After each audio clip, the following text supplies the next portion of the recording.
Inilabas na ang teaser ng horror film na P77 na pinagbibidaan ni Kapuso primetime princess Barbie Forteza. Sino naman sila? Sigurado maghahatid ng kakaibang horror experience sa mga manonood ng pelikula. Sa teaser, pinakilala ang karakter ni Barbie na cleaner sa isang penthouse kung saan makakaranas siya ng kababalaghan.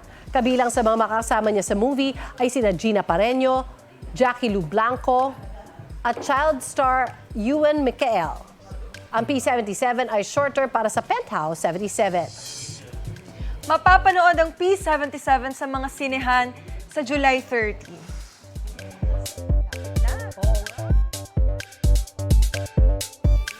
Igan, mauna ka sa mga balita, mag-subscribe na sa GMA Integrated News sa YouTube para sa iba't ibang ulat sa ating bansa.